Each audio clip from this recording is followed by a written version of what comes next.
But if you are out there working and creating and sharing your work, you are an artist in my eyes. They're not just monoliths unto themselves, they're also your neighbor, they're your colleague. This is not about resolving challenges, but it is to understand how artists are thriving or not thriving and make those data points available so that as a community, not as a single funder, but as a community, we decide on how to take action.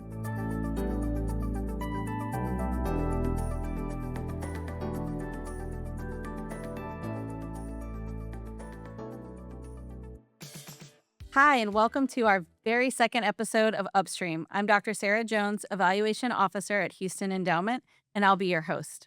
Collective learning powers partnerships across arts and culture, civic engagement, education, and green spaces. Upstream takes you straight to the source, bringing together researchers and changemakers to talk about what's working, what's exciting, and where we go from here. For those of you who don't know, Houston Endowment has an in-house learning and evaluation team, and our job is to make sure knowledge informs our work. Upstream gives us the opportunity to share our work and findings with a larger audience, you, the viewers. If you've ever spent an afternoon at Buffalo Soldiers Museum, taken in a concert performed by Apollo Chamber, stopped by a studio in Sawyer Yards, or happened upon a vibrant mural on your evening walk, then you know that Houston is a very special place when it comes to the arts. But what do you know about the painters, the poets, the performers themselves, and what they need to succeed as artists in Houston? That's where data comes in. Today, we're talking specifically about the Greater Houston Artist Survey. But this isn't your typical survey. It's created by artists for artists, and it could help paint the most detailed picture of artists living in Greater Houston. I'm so excited to be joined by our panel today. Bao Chu, our Program Director for Arts and Culture, Dr. Jen Benet Bryan, Executive Director of SMU Data Arts, Angela Carranza, our Executive Director of Fresh Arts, and Epi Chaud, a Program Officer for the Mid-Atlantic Arts Alliance. Epi and Long are also both artists who are joining us today to talk about their perspectives. If you guys could each talk a little bit more about yourself and your organization. Then Dr. Jen, I'll talk with you. Yeah, sure. Thanks, Sarah. SMU Data Arts is an organization that really focuses on bringing data-driven insights to the leaders who are shaping the arts and culture world. And we do that in partnership with artists and the cultural workforce. We do that with nonprofit organizations, trying to understand the health and trajectory of those organizations, and through the infrastructure that supports arts and culture across the country. Angela? Sure. So Fresh Arts is a Houston-based art service organization dedicated to supporting and empowering local artists of all disciplines and all career stages. And our programs and services really take a variety of forms to support a variety of different artists. So it's everything from online resources and an artist opportunity board to help them find jobs and different artist calls. We host workshops and artist seminars, and our Artist Inc. program in partnership with API and Mid-America Arts Alliance, and a host of other things, a fiscal sponsorship program and a residency. And we've been really proud to be here in Houston servicing artists for over 24 years. Thank you. Epi? I'm wearing a bit of two hats today. I am an interdisciplinary artist, an educator, and a naturalist here in Houston. And part of my practice includes my cultural work. So I serve as the Artist Services Professional Development Programs Manager at Mid-America Arts Alliance. And our team's focus is really looking at ways to empower individual artists through data-driven access to tools and resources that they need to build sustainable careers in the arts. And Long, do you want to talk just a tiny bit about what you Sure. do here? Absolutely. I oversee our arts and culture funding along with our green spaces funding. I have been at Houston Endowment for 10 years, and the evolution of the work has really been fascinating. Paying attention to initially a list of organizations and now thinking about the sector as a whole, ensuring the sustainability of the sector. It is shifting so rapidly, and this work is along that line of understanding the sector. If you joined us for our last episode, you know we like to start with a personal story because all this work is deeply personal for all of us.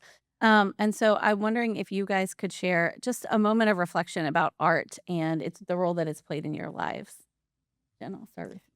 Sure. A story that comes to mind for me is the fact that my mom would always bring me with her whenever she would visit an art museum from a pretty young age. And she made it into such a fun adventure by stopping in the gift shop first, picking out some postcards that were treasures that we would find in the collection and being able to go and then find those. So I've always felt at home in museums, which I don't think is the case for everyone. And that really goes back to my mom's influence. Angela? So I grew up in a small town. Shout out to Rosenberg, Texas. Art was not a part of my daily life. So for me, I've really found a lot of joy and inspiration in being able to share not only the arts, but this arts administration life that I live with my son. He's 7 years old, and he's been able to come to everything from, our workshops, our artist summit. I had him, mopping and helping to hand out flyers. He loves coming to the Artist Inc. and pushing in chairs, mural unveilings and residency openings. It's been a joy to be able to show him all the different sides of art. He sees the unveilings and the openings, but he also sees the real work that artists have to put in behind the scenes. And so for me, it's been amazing to be able to bring him along into this journey in this life. Thank you. Effie? I think about being a first generation Houstonian and having immigrant parents and the ways that they shaped my worldview as an artist. I grew up going to museums, going to see live music, to theaters, but they also took me to state parks regularly and took me to the beach. And it created kind of a through line between the arts and environment for me early on that I didn't realize until I was much further into my practice. So I think of kind of the magical moment I had the first time I saw the Eskimo curlew statue at Galveston Island State Park, which is a statue that's part of Todd McGrain's Lost Bird Project. And the project marks the last location that an extinct species was seen in the world. And that always makes me think of the intersections between art and all of the other spaces in our lives and how important those moments can be in guiding us in the ways that we're moving through our communities. It's really beautiful.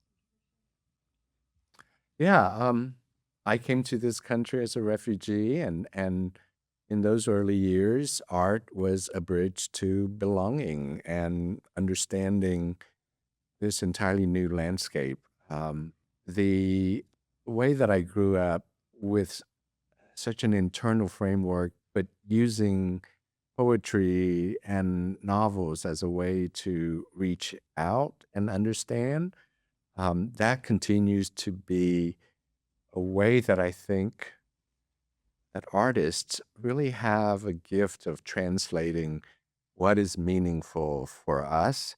And I'm so blessed to be able to support artists in this way. Thank you.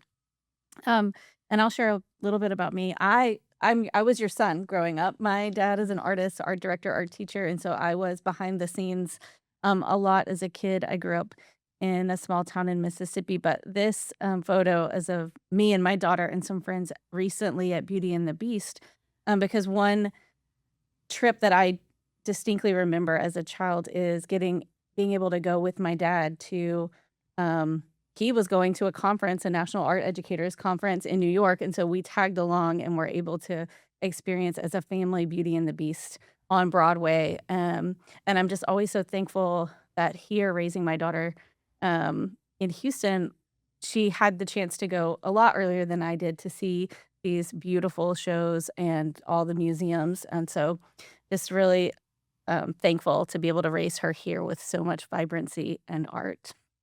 Um, but thank you guys all for sharing these experiences. I think one thing that kind of stood out to me is how art connects us to each other and to humanity, and how important artists are in that work. And so I'm glad that we're here today to talk about the Greater Houston Art Survey.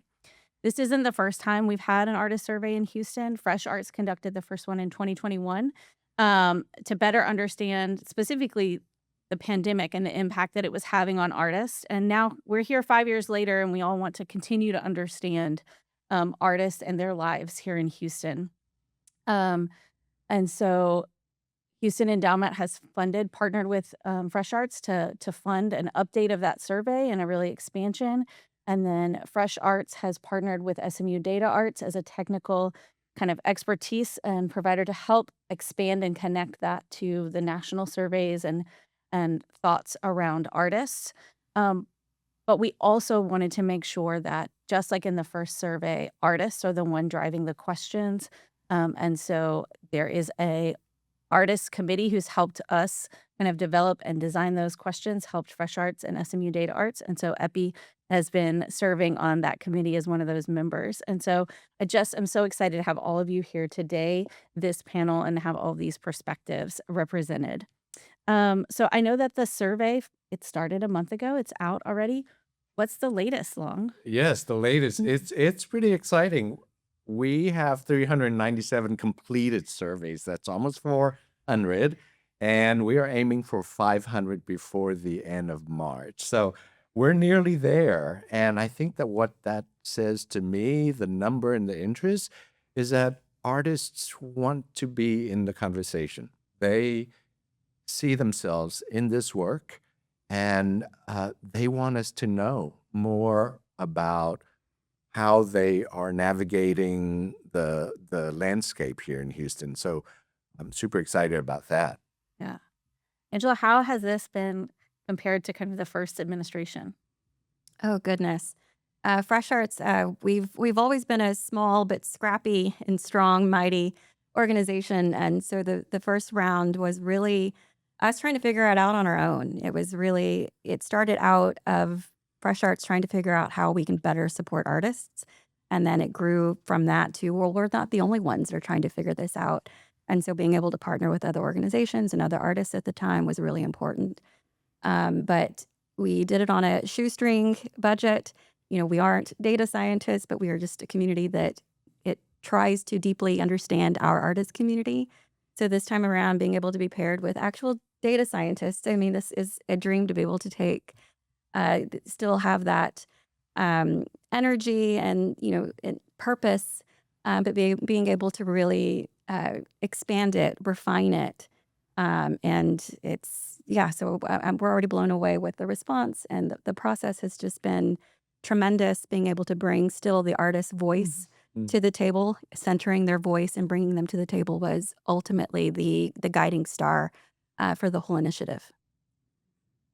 And Epi, how has that been for you?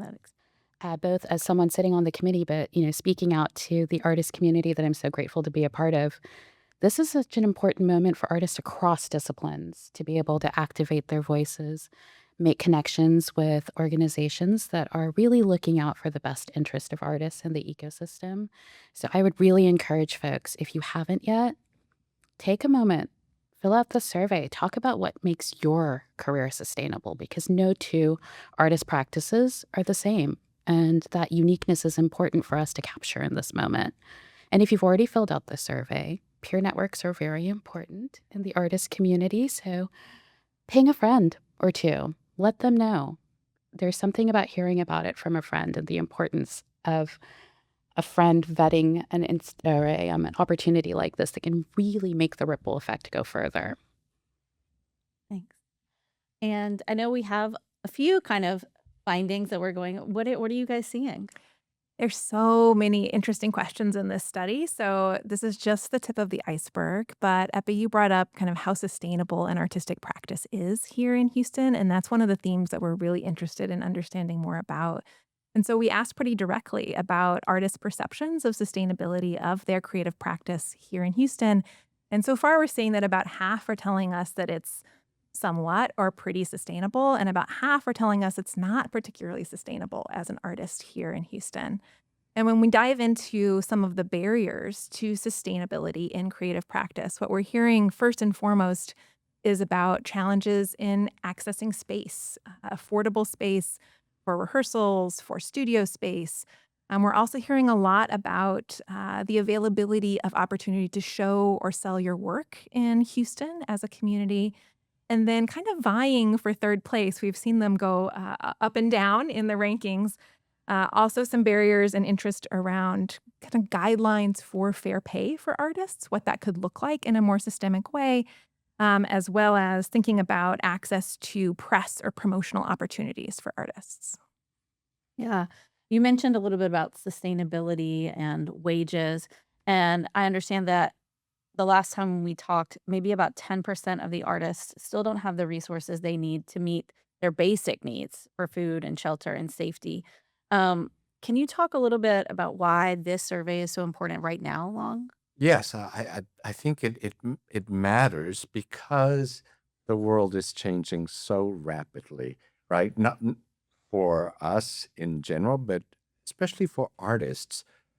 They've always been good at piecing together their livelihood, and that has become more and more difficult. Costs are rising, public funding is uncertain, and I think it matters now because we need data, um, and we need to understand the artist's contribution to the art sector. Without artists, we wouldn't have anything to talk about. We really would not have these significant organizations here in Houston, world renowned. Um, but artists, they make it all happen, and we need to understand in order to take action. And I know, Angela, you guys, we talked a little bit about the first survey, but I'm wondering how some of those findings from the first survey compare to kind of what we're hearing today. Yeah, the findings from before, it mirrors a lot of what we're seeing already. Space was a big concern for artists then, it's still a concern now. What we've have seen sort of shift since the survey was not only did Fresh Arts use the findings to be able to inform our practices, bringing artists to the table, encouraging artists to be a part of our committees and serve on our board. We saw the ripple effect happen across or other organizations that also brought that momentum. The areas that we sort of knew going into this, with access to affordable health care and understanding artists wear multiple hats. They're arts administrators and artists, and they're juggling so many things in their lives that we really wanted to ensure the survey captured all of those different facets. And so the different questions that we integrated to ensure how would we capture the multiple layers of artists. And so I'm will be really interested to see how we extrapolate this data and really do these filters where we're showing the different layers of artists and what are the variables that allow them to be successful and where are the areas that maybe they're not thriving. And Long, why there's some other national surveys of artists that have happened recently. So why did you feel like it was so important to have a regional survey? The simple answer is that Houston Endowment is a local funder. We are a regional funder. We need to understand the context of where we are living. So that's the easiest answer. But really, there are existing arts data. We just don't know how to access them in a clear and equitable way. I think that um, you know, data-informed action is critical to our work, and so the numbers are already telling a big story about the art sector. The nonprofits, arts and culture, economic activity contribution is 1.3 billion a year. 87% of arts visitors and consumers, arts consumers, say that the arts inspire a sense of pride about their belonging to Houston. Um, 15 million attendees of arts and culture. This is nonprofit arts and culture sector. Every dollar of hot revenue spent results in $2 of local tax revenue. That's a double investment result. That's a serious ROI, right? And the arts, of course, supports more than 21,000 jobs across the region. We have some information. Um, we don't have enough, and I think that what we don't have definitely is how do the lives of artists fit into all these large numbers, the contribution that's apparent, but how do they do it? Uh, and so that's what we want to learn. Thinking about the experiences that our artists are having and how that connects to our greater kind of economy and city. What are you hearing and seeing from the artist, Angela? Well, we're seeing a lot of what we hear and read from artists. So, Fresh Arts, as an organization, as an art service organization, we also serve as an informal sort of help desk. And so, between the emails that we receive from artists, their questions, and the phone calls that we receive, the direct messages, we're seeing artists that are really craving for more opportunities. They're they are out there wanting to work. They're wanting to showcase. They have the desire to be creative, and they're looking for those outlets wherever they can. Ebby, kind of how does that resonate with you as an artist here in Houston? I think that back to Long's point about the interconnectedness of artists and the rest of the ecosystem, it's really exciting to think about actually pulling that apart and mapping that a little bit because artists are not just monoliths unto themselves. They're also your neighbor, they're your colleague. They might have a kid in your kid's school class. They're next to you at the grocery store. So building those connections and actually really lifting up the importance and the network and the mesh that artists create is so exciting in this moment. Yeah. So let's take a step back. And we've talked a lot about artists, but what's an artist? Angela, what's an artist to you? I will say that I am not an artist. I have a visual arts background in ceramics and painting. I lived a long creative life before coming to Fresh Arts, but I don't share any of that anymore. So I'm not actively creating outside of Pinterest projects. So for me, an artist is someone that not only embodies the creative life, but they live it and they share it. So artists that are performing and sharing their work in all the different forms. And this, the word artist can sound different to other artists of whether or not they feel like they embody that. But if you are out there working and creating and sharing your work, you are an artist in my eyes, and that's everything from the visual, the performing, the literary, the teaching artists, the culture bearers. I'm sitting across from an artist right here. Epi, what about you? How do you describe an artist? You know, when I think of an artist, just simply put, I think an artist is anyone who's creating with any form of intention. I really believe that there's artistry in maybe all people, and it's just a matter of connecting with that creative moment in your day. But in terms of this work, I kind of think of something that Angela talks about in terms of working creatives. And when I think of a working creative, that's an artist who's got goals, who is pursuing a practice. And these goals can be multifaceted, right? They can be a combination of personal goals, values based goals, community focused, entrepreneurial, cultural. And so I think of this specific work, we're thinking about the working creatives in our community, and it's vast. If we're thinking really cross disciplinarily and cross sector, the ways that artists work, I mean, there's a lot of artists in our community. Can I add to that? I Yep. love that framing so much, Effie. And it makes me think about one of the questions in the survey where we actually asked artists about what defines success for them. And there's so many options for what that can look like. But the one that's emerged as the most common is being able to see that they've had an impact, a positive impact on their community, which is just such a beautiful framing to me for kind of where that fulfillment in artistic practice can come from. So, thinking about these artists, these working creatives, um, we have talked about, we have some other surveys. This survey is a little bit different, though. We have incorporated artists from the beginning. Can you talk a little bit about, Angela, how this survey is different than maybe some of the other surveys that are out there?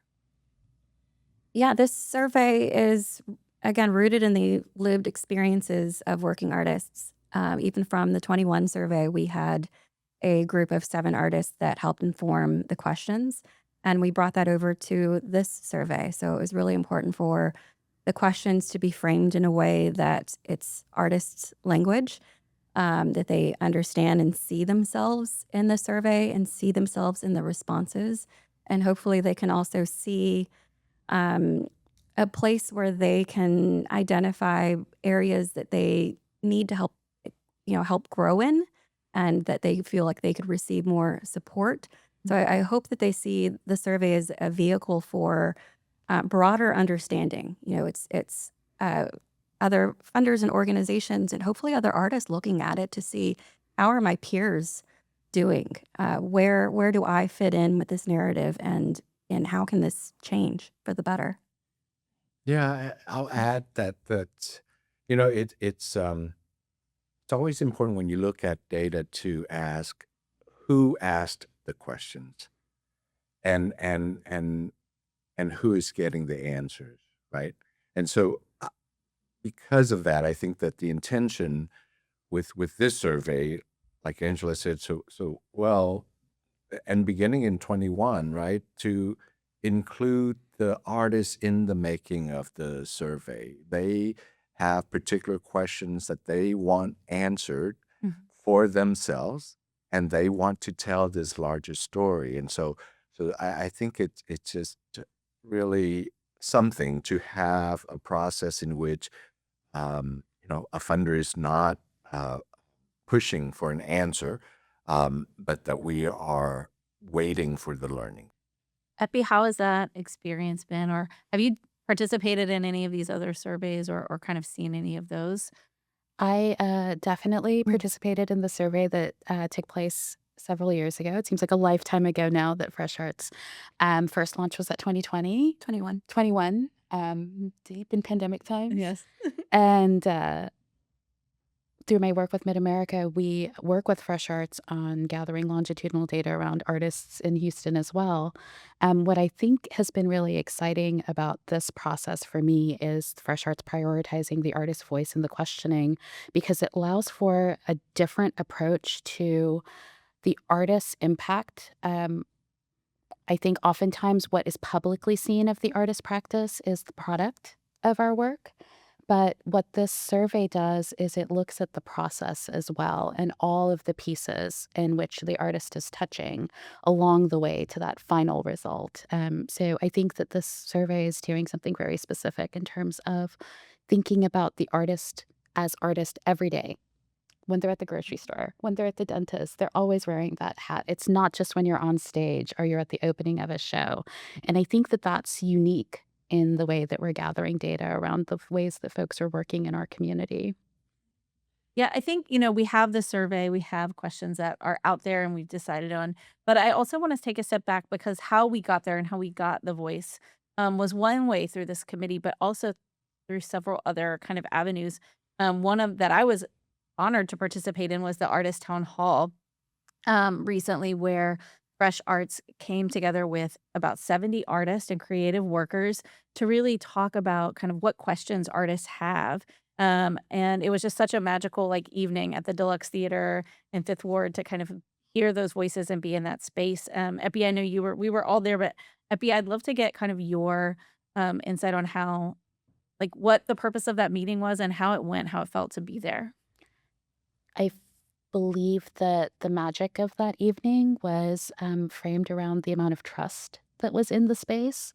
And I think that leveraging the voice of artists as facilitators, as leaders in that space, let people feel comfortable and seen as they were walking in. I saw people in that evening that were deeply connected to the arts community, and I met people that I've never met before that are part of the arts community. And I think that's the special place. And knowing that those folks were able to come in, connect with people that they saw as their peers, I believe allowed them to speak more openly and maybe more vulnerably about where they are in their practices. So I think that leveraging artists as leaders at every step of this process has been so beneficial to the bigger picture, and bringing more people into the conversation. That was such a great event. But we've all been to a town hall or a meeting where we provided feedback and then we didn't know what happened to that feedback, or we didn't maybe see the results of that feedback. And so I know that that was such a refreshing change to kind of have that trust and have those insights being captured. We could see that. I'm wondering, Angela, if you could kind of walk us through a little bit more about what happened with that feedback, or some examples of how artists are really shaping this survey. Yeah, it's been really important for us throughout this process to not have the survey or the town hall or any of its elements feel extractive. We want artists to feel ensured that we are hearing them and listening to them and using their voice in the best possible way. So the town hall really informed uh, in the rest of the survey questions. We started off with a really good, strong draft, a very long draft, lots of questions, lots of possibilities for questions that we could ask. But the survey after the town hall, going back to, okay, what would we start off with? And where do we see um, areas where artists were really voicing at the town hall that they wanted again to learn more about, or that challenges that they were having, and it really shaped the questions. We started narrowing it down. We started asking more questions. The town hall also, for me, the table that I was sitting at, it was a lot of other arts administrators who were wearing both hats. And for me, it really highlighted the fact that artists are wearing so many hats. Arts administrator can be one of them. In many ways, that's the way that they also give back to the arts community, is in service of other artists. They're also starting other arts organizations and grassroots collectives, and they also need support, and they're seeing the needs of artists in different lights, the way that I do as an arts administrator. So coming back to the table and being able to speak openly about the challenges and the Yeah. opportunities, and how do we best capture the many facets of an artist and a concise survey. um, and I commend Jen and her team at SMU Data Arts for being able to work with us and balancing all of the things that we wanted to know about other artists, and ensuring that we were really careful in the words of professional artist, and what does that mean, and how can we frame this a different way. And I know we've even made some adjustments with some of those criteria after the survey started as we continue to get feedback about that. So, Jen, I'd love to hear a little bit more about the technical piece and how you're balancing this local artist voice with also tying this information to the bigger picture and what we're seeing across the nation. Yeah, of course. I will say it's been such a pleasure to work with Angela and, of course, the Houston Endowment team and our advisory board. I could not imagine a better kind of framework, honestly, for a study that's deeply rooted in an artist community. So I feel really privileged to be able to step in into this space. And I believe so strongly in the power of data to help understand stories. And I think that it's particularly useful when it can be connected to a constellation of other data points. And so this project is exciting because we have data from 2021, so we can understand more about how things have shifted, what's changed, what's stayed constant for artists in Houston. And we can also start to triangulate what's unique or consistent for Houston based artists compared to artists across the country on a few key questions. And so that ability to both deeply understand internal change and reflect back out about how that might map onto a broader framework, I think positions us for such meaningful insights here that are really rare and unusual for a study like this. Yeah. I think we've been talking about the survey, and when we talk about the survey, people often think about quantitative numbers and datas, and we have those connections to those national surveys with some of the exact wording for some of those questions, but then also being able to personalize it for Houston and really get the types of conversations that we are having and trying to answer here in the community. Um, but there's also a qualitative piece to this survey. With the town hall conversations, we have open ended responses. And so, Jen, I don't know if you can talk a little bit more about the qualitative data and storytelling, um, that this survey will allow? Yeah, I'll start with the fact that survey research is really good at a few things. It's good at helping you track the likelihood or the sort of frequency of a pattern within a group of people, and it's good at helping you kind of understand variations across respondents.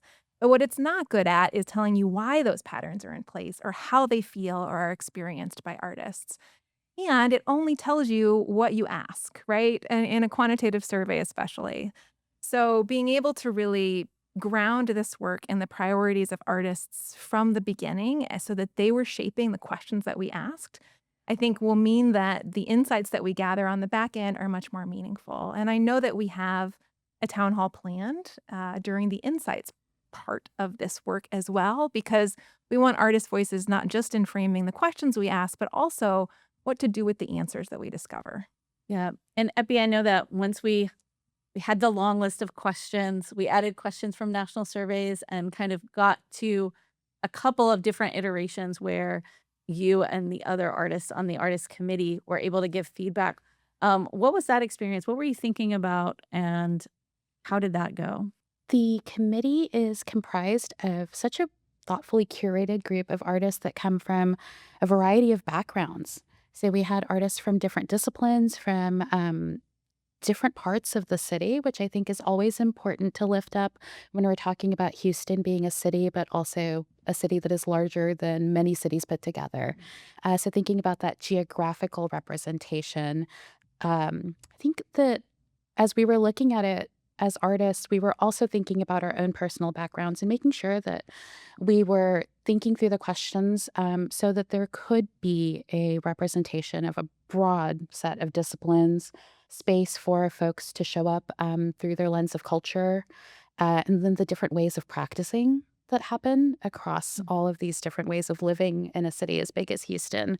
Um, and my hope is that we were cautious and careful about actually capturing that multifaceted nature of the ways that creatives are bringing their work into the Houston ecosystem. And I think that that looks at the way that we are captured within that bigger picture economy of the city as well, and all the different places that we as artists are touching the economy that are maybe not so visible to the public, those soft touches. I know that Jen, you've had some experience with some of these other surveys and other data just in the arts. And so I'm wondering if from your projects and data arts perspective, you could share some examples of how, as we start to get this data back, this arts data might be able to be used. Um, Yeah, we love those kinds of examples because that's the reason that we do this work is because we believe data can have impact and can improve contexts, cultures, vibrancy in the arts. One was a project we did with the city of Chicago a few years ago where they were interested in understanding more about the funding of cultural organizations in their city. And so for them, we looked at and set up a set of peer cities with similar kinds of sizes, populations, demographics to understand what proportion of the expenses of the cultural sector were being covered by that local arts agency. And what we found was that it was way lower in Chicago. And I am a Chicagoan, I will say. So way lower in my city than it was in any of these peer cities. And it was amazing to see the arts commissioner pull that insight in a competitive kind of way and really drive an additional kinds of advocacy to get more resources for cultural organizations. And it resulted in part in an increase of almost $9 million in the awards available to cultural organizations in Chicago. So it's amazing to see data being used, especially when it's in conversation with those other constellations of data points for advocacy purposes. And I think that it can also be used to help funders or organizations distribute resources in important ways. So one funder that we've worked with has been using our Arts Vibrancy Index, which is a national ranking that looks at arts supply, arts providers, and it looks at government support of arts and culture and ranks all of the cities in the country. And this foundation partner recently told me that they use that as part of their consideration for where to put funding across the country. They really want to be driving dollars towards areas with low levels of arts vibrancy so that they can increase access. So it's really incredible to to see those examples where data can be used both to drive additional resourcing and also to drive kind of equity and impact in communities. I know we've already talked a little bit about how we'll have a town hall to really get artist voice in on how we'll share this information back and where to leverage this information. But I'm wondering from you guys, what are some of the things you are hoping will come out after this survey is done? Well, so I think that local decisions require local evidence, and so we we need to know this is a fact finding phase, right? This is not about resolving challenges, but it is to understand how artists are thriving or not thriving, and make those data points available so that as a community, not as a single funder, but as a community, we decide on how to take action to support artists, so that they can give us this vital way to connect to one another. At the end of the day, the arts, it's larger than one artist. It is something that is all of us. Angela, I know that from the first survey, Fresh Arts made some adjustments and things. I'm wondering if you could share some of those that happened since the survey one, and then two, kind of what you're hoping to see it happen with the survey. Absolutely. One of the major topics was access to space. So, right after the artist survey, we launched our artist residency program, the Space Taking Artist Residency, which we still maintain. And the survey really reinforced that this is an important program for various reasons. It provides access to space for artists, it provides compensation for them to hire other collaborators, it provides the marketing support, these areas of need that the survey was identifying that artists need. It also, each year that we look at our programs, we're going back to the survey of, we're not working without any info. We have data to look at. So we're able to see artists requested more mentorship and opportunities to collaborate. And so it's a thread that we're constantly looking at, pulling at, and how can we continue adding upon, layering these elements that artists need in our programs. Artists were also indicating they wanted to be at the decision-making table. So it was really important for the organization to look at what are the ways that we're allowing and encouraging artists to have a say in our governance. And we completely revamped and changed the way that we recruited board members. And so now I'm happy to say we've got a really diverse board of working professionals and working artists and creatives that are really helping to inform the way that Fresh Arts operates in the community. Epi, is there anything that you're hoping will come out of this survey and this process? I'm excited to see what connections can be made for individual artists who are newer to the ecosystem, and how this survey and the results can create connections back to specific organizations that are already operational within our city, and making those pathways for new artists or folks that are newer to the community to be able to access those resources that are already existent. There's a lot of really, really amazing support structures that are here within our city, and making maybe a map of how to find those pieces for artists is very exciting. That's excellent. I think it's so exciting to hear kind of about this survey and the engagement that we've had in this survey. But also kind of thinking about, while we don't know what we'll find yet, but kind of the things that we might want to see going forward, and that you guys are going to bring artist voice back into those conversations as well. Um, I know that we will be sharing this back in some various ways. One way along this fall is the artist forum. Can you tell Yes, us a little bit more yes, about that? yes. I am so excited. We plan to share some of the findings at our second Greater Houston Arts Forum. This forum was created by the 7 cultural districts in Houston to provide a platform for the entire arts sector to convene and share information back out about how they operate, what do they need, And this work, this arts data work, is to empower the arts sector to have a way to narrate their own powerful impact.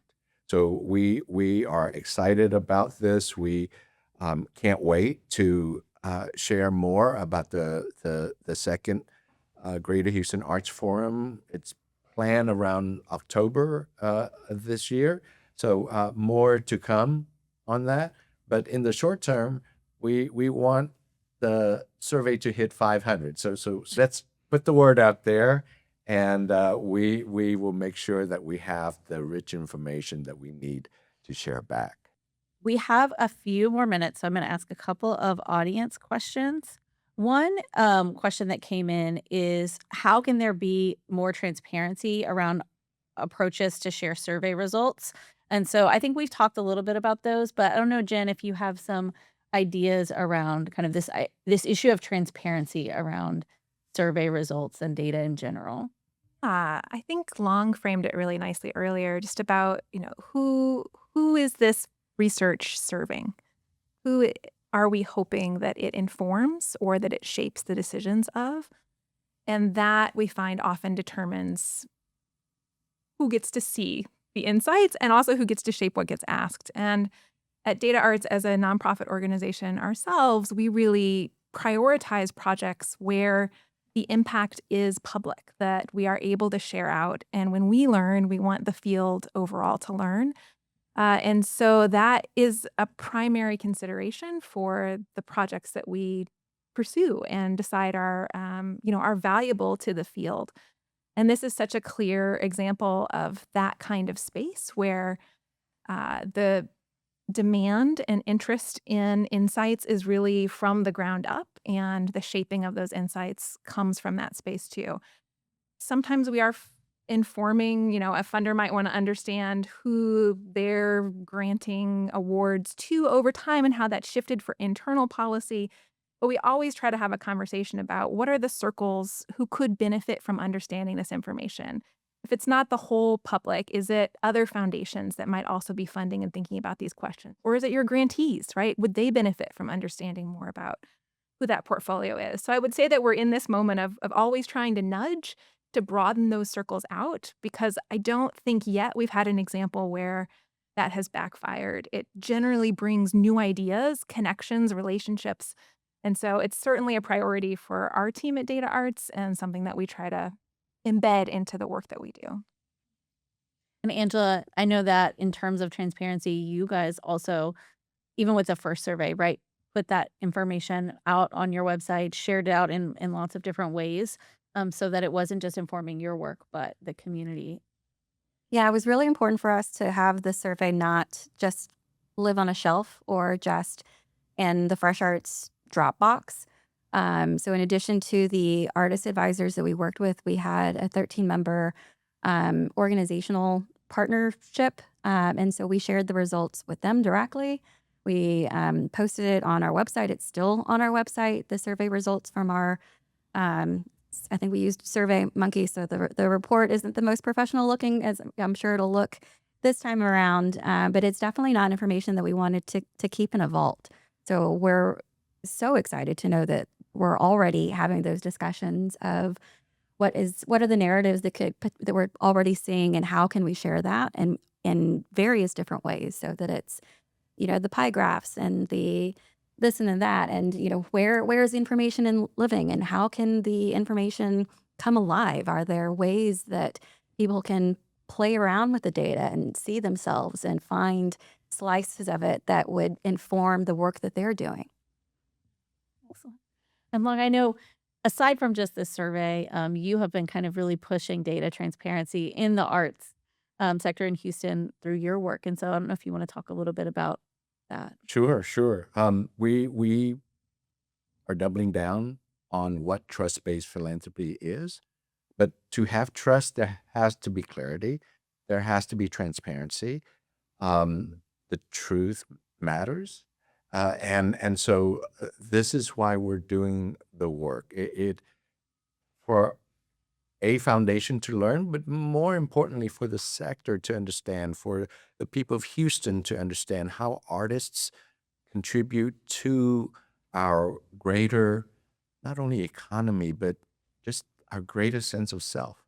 And so that is why we're doing it. We are investing in arts data and creating a transparent platform so that arts data can be accessible and usable for civic leaders, public leaders, for all of us. Yeah. Yeah, and so I'm really excited tomorrow. We're gonna have lots of people here, lots of our grantees here who are working around different types of data in the region to be able to pair this with not only the artist survey, but with other types of data, That's right. economic data and organizational data in the region.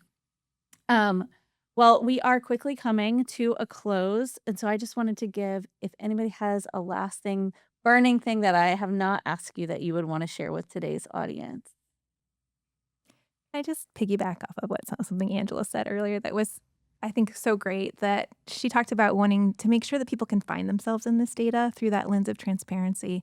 And I will say that that is where having a bigger sample size matters, that we want to be able to slice and dice this data so we understand how these experiences, barriers, access looks different for dancers and literary artists and for those who are musicians. And we can only do that when we have enough responses within each of those kinds of categories to be able to make those comparisons and to have them be reliable. And so 400 is an amazing number of responses to have kind of on the books. And if you haven't yet responded to this survey, I think there is a unique opportunity to make your corner of the artistic sector kind of shine in this space. And I just want to push on that and advocate for that a little. Well said. Yeah. Yeah, there's not a limit. 500 is a goal, but Right. there's not a limit. It would be great for us to exceed that. And I know that different genres, different areas of artistic expression are one ways that we want to slice the data.